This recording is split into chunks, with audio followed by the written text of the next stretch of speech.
Now, the hearing of the case challenging the reinstatement of Emir Muhammadu Sanusi II before Justice Abdullahi Mohammed Liman has been stalled. The Kano State Federal High Court, where the case was scheduled for Monday, June 3rd, was closed for business, both physically and virtually, due to the now suspended nationwide organized labor strike. Meanwhile, on Tuesday, Kano State Governor Abba Yusuf called on the Nigerian Bar Association to find a lasting solution to the issue of conflicting judgments issued by judges. Well, recall that there had been two conflicting court orders in the Kano Emirship dispute. Justice S.A. Amobeda of the Federal High Court ordered the eviction of Emir Muhammadu Sanusi II from the Kofa Kudu Palace and directed the police to ensure all rights and privileges due to the 15th Emir of Kano Aminu Bayero were accorded to him. In contrast, Justice Aisha Damo-Aliyu of the State High Court restrained the police and other security agencies from evicting Sanusi from the palace, restrained Bayero from presenting himself as the Emir of Kano, and also ordered his eviction from Nasarawa Palace. Now, Governor Yusuf made his appeal at an NBA conference in Kano City, where Muhammadu Sanusi II was also invited, a move that has been interpreted by many as a sign that the NBA recognizes Sanusi II as the lawful monarch of the emirate. Well, let's also tell you that this continues to play out, yet we will be looking into this situation. Well, the dethroned Emir Bayero continues to reside at the Nasarawa Mini Palace with a heavy security presence still active. Joining us at this moment as we discuss looking at the legality and more is Legal Practitioner Tohwo Oseruvwoja. I hope I got that name and that pronunciation correct. Good morning. Thank you. Well, it's Oseruvwoja. Oseruvwoja. Okay. But it's a good attempt. It's a good attempt. I'm sure Osarugo will be looking at me like, really? I'm not sure what I've got to do right either. You know, sometimes when names are called, particularly when it has to do with our traditional name, Absolutely. you know that we tend to, because it has to do with some, how will I put it now, traditional and the language of the thing. So some mistakes are allowed. Okay, that's fine. But with time, perfection will become the order of the day. Absolutely, absolutely. Yeah. Well, let's focus on our conversation now, which takes us straight to what's been going on there, the tussle, especially of the emirship. Now, what do you make of the body language of the Nigerian Bar Association in this recent update?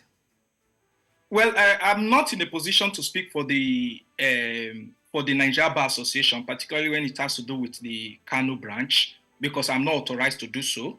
But I will speak based on the legal aspect of it.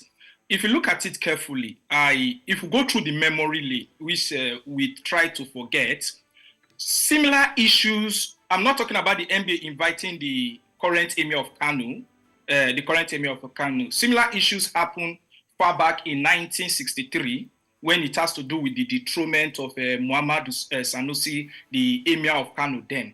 And if you look at it carefully, you discover that issue, and I keep saying it, and I think it has precedence that issue of chieftaincy affair that has to do with the Emirate Council or that has to do with any chieftaincy affair is within the confines and jurisdiction of the state government.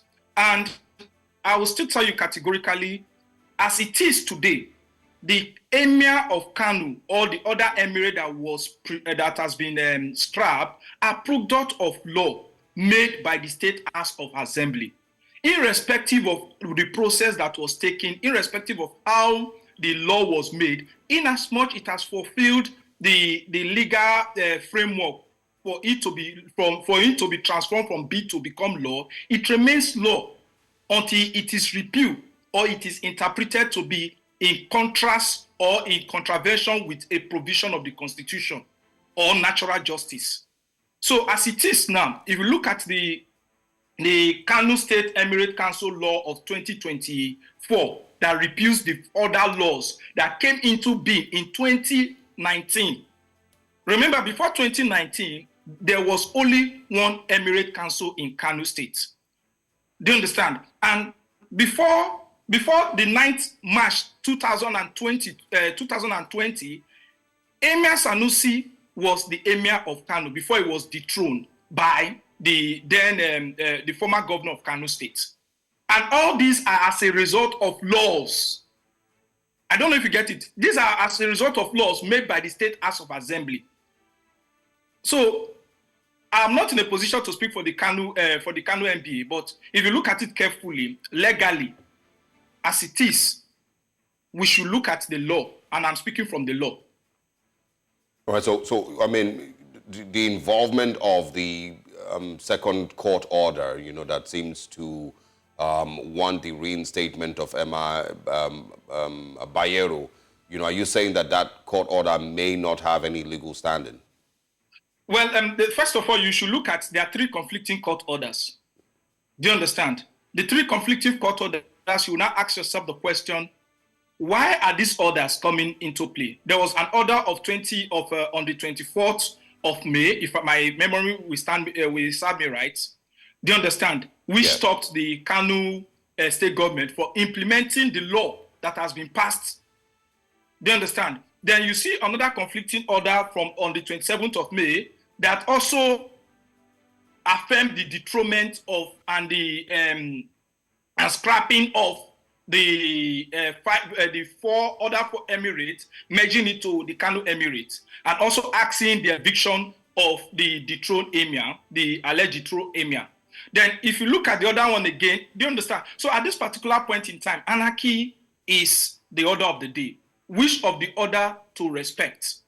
But we should not forget that when it comes to chieftaincy title affair, the state high court has jurisdiction over the matter.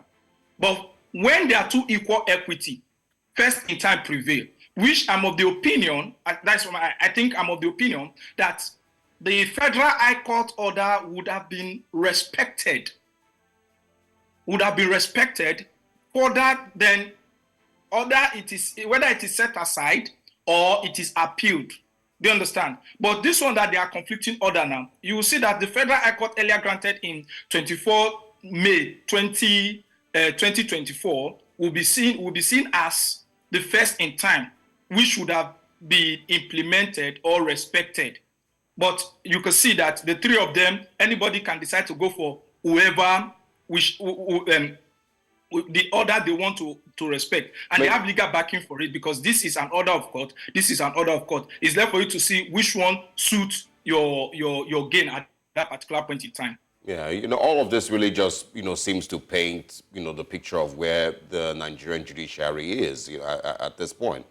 And, you know, if we're having three different court orders, you know, on one particular case, you know, it's such a mess, don't you think?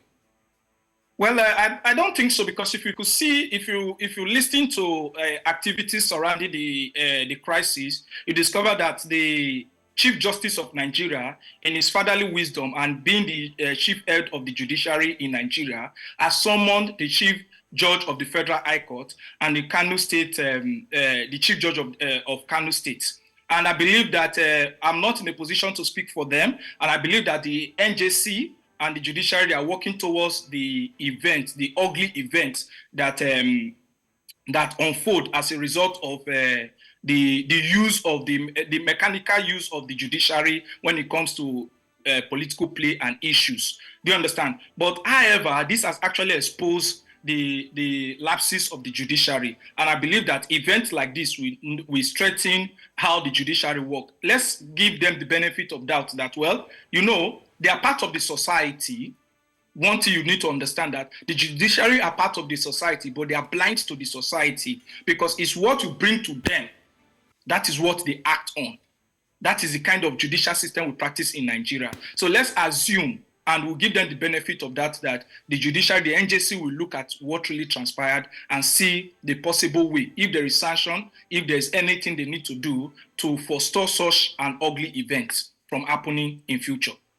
All right, we do also recognize that due to the nationwide strike, a lot of things were sustained or actually were stopped. And now that the strike is over, do you see this going on for long? Because the people of Kano State at this point seem to be confused. Too many court injunctions, too many interim injunctions here and there, and everyone in Kano is wondering, which one do we follow? You have just said that anyone could be followed in a layman's term.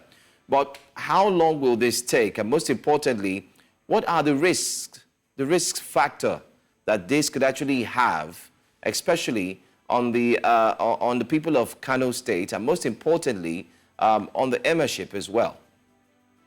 Okay, if we look at it, first of all, let me take the first leg of the question, that how long will it take? You described that one of the Federal High Court granted by my Lord Honorable Justice Lima. The case was adjourned to 4th of June, which as a result of the industrial action, it didn't take place. Issues like this happen in judicial process. And if you also go further, a new date will be issued to parties.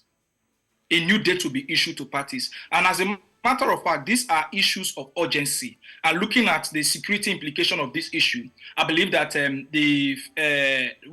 since things have become normal now, because the strike has been called off, there will be parties will be issued the relevant dates to enable them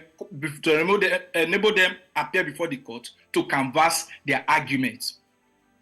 Canvass their arguments. But hold on. You understand? Then two, on the implication, like I told you, when the temple of justice become confused, anarchy will be let loose.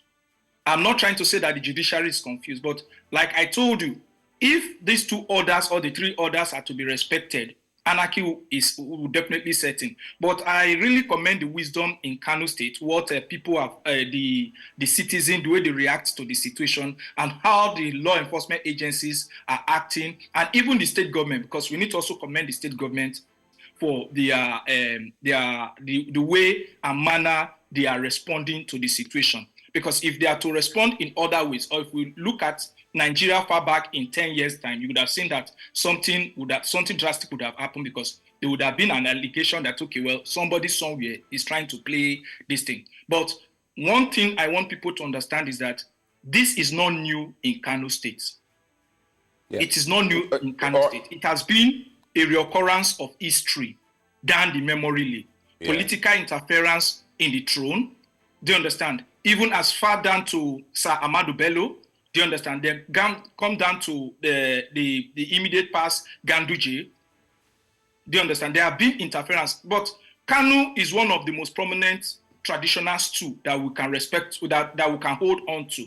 If you look at other clans, you discover that this thing happen on a daily basis, and it cannot be taken away, because these are the powers of the state. But it all depends on who is at the helm of affair of that particular state. I mean, anyway, it's still not just making a lot of sense, because, if the state is meant to be the one responsible for traditional matters, then I'm not sure why there's a, Federal High Court in Abuja that is getting itself involved with state matters. But, we're out of time. We hope that, as things unravel, we'll understand better. Thank you very much for joining us this morning. And we wish you, of course, a brilliant rest of today.